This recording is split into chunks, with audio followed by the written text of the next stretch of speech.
Namaste everyone. This is Dr. Vatsalya from Divine Veda. Welcome back to our YouTube channel. Do subscribe to our channel if you haven't and share our videos with your friends and family. So today we are back again with yet another video on one of the most common diseases suffered in India, that is anemia, or more particularly iron deficiency anemia. So now firstly let's understand how anemia occurs. The blood's normal function is to carry oxygen to every cell of the body and provide nutrition. The blood contains many components that aid the proper functioning of blood. These components include red blood cells, white blood cells, plasma, and platelets. All these components have their functions which collectively help in the proper supply of nutrition to every tissue and cell of the body. Among these components, the red blood cells carry out the function of transporting nutrients throughout the body with the help of a protein named hemoglobin. This hemoglobin is a combination of iron atoms attached to the heme group. So when a person is said to have anemia, it is understood as a decrease in the number of red blood cells or hemoglobin in the blood, or it can also be understood as a reduced capacity of the blood to carry oxygen. When there is a decrease in the iron levels in the blood, it is called as iron deficiency anemia. The normal range of hemoglobin in male adults is 13 to 14 gram per dl, and that in females is 12 to 13 gram per dl. Anything less than these reading is considered as iron deficiency anemia. Now let's see the causes of anemia. The causes of anemia are many. It can be caused due to excessive blood loss due to trauma or intestinal bleeding, decreased red blood cell production, that is particularly seen in iron deficiency anemia or vitamin B12 deficiency, or it can also be caused due to increased red blood cell destruction.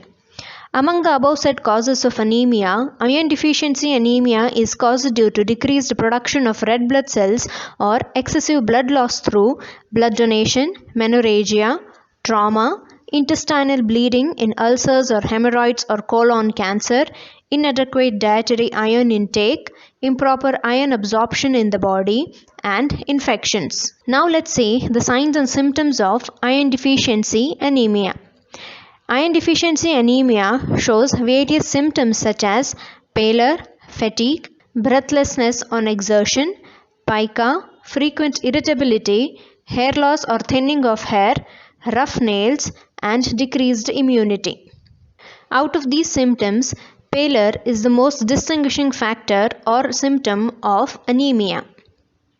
Pallor is the yellowish or pale discoloration of the skin, conjunctiva of the eyes, and the dorsum of the tongue.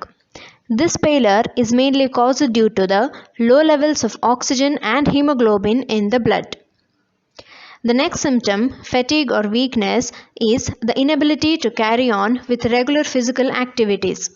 Usually, physical fatigue resolves on taking rest, but fatigue in anemia stays even after rest or without any physical exertion.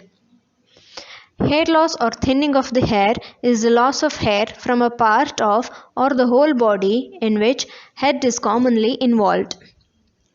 Shortness of breath, or especially shortness of breath on exertion, is a discomfort felt during breathing or inability to breathe in full capacity due to low iron levels or oxygen in the blood.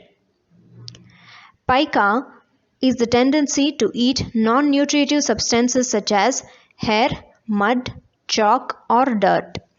It is commonly observed in pregnant women, children with disabilities such as autism.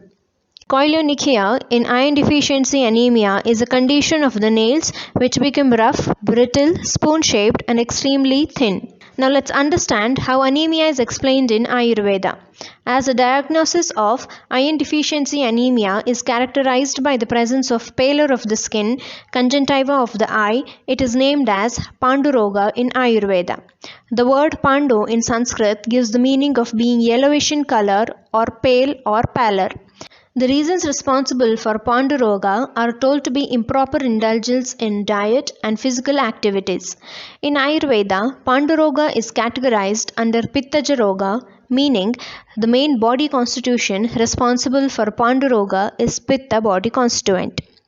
Some of the causes leading to Panduroga are excessive sleeping, excessive exercises, anger, late night wakening, intake of excess sour, salty and spicy foods. Now let's understand the symptoms explained in Panduroga. They are paleness in skin, nails, eyes and face known as Panduta, palpitation or Hridaya Spandana, fatigue or Durbalata, disinterest in food or Annadvesha, irritability, giddiness or Brahma. If Panduroga is not treated or improperly treated in its initial stage, it may lead to complications such as severe breathlessness, excessive thirst, nausea or vomiting, diarrhea, cough, or even fainting. Now let's understand the treatment of Panduroga as explained in Ayurveda. There are a few basic principles that Ayurveda follows to treat any disease. The same applies to Panduroga as well. They are avoiding the causative factors of the disease or Nidana Parivarjana, body purification through Panchakarma or Shodhana Chikitsa, palliative treatment or Shamana Chikitsa, following of proper diet or Pathya.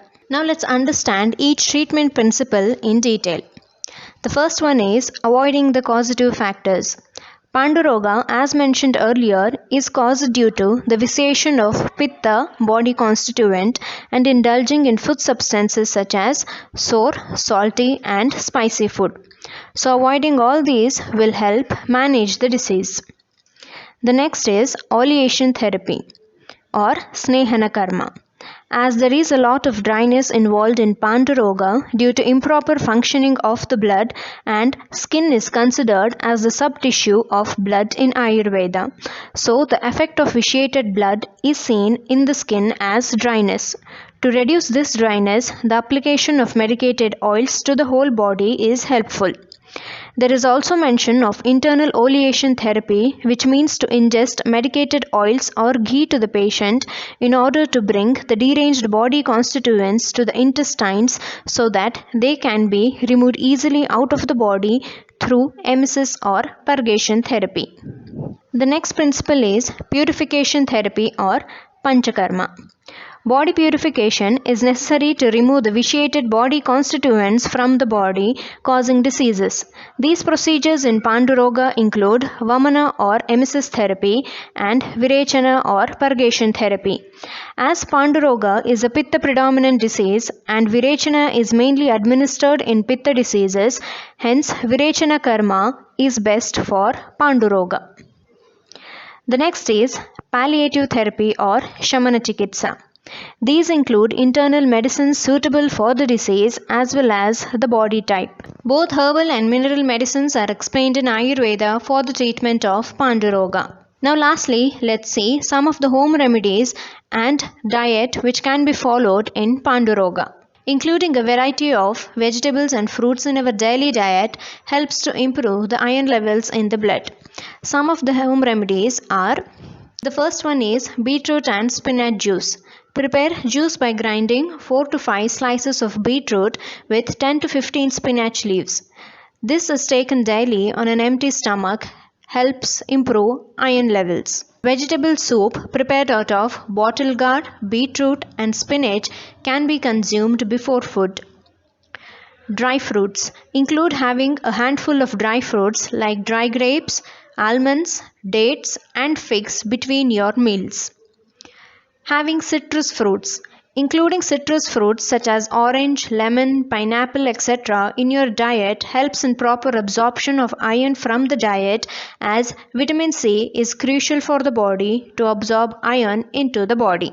Carrots can be taken in the form of juice every alternate days, or even they can be taken along with pomegranate juice and dates. Now lastly, here is a list of food substances that can be included and avoided in a person suffering from Panduroga or anemia.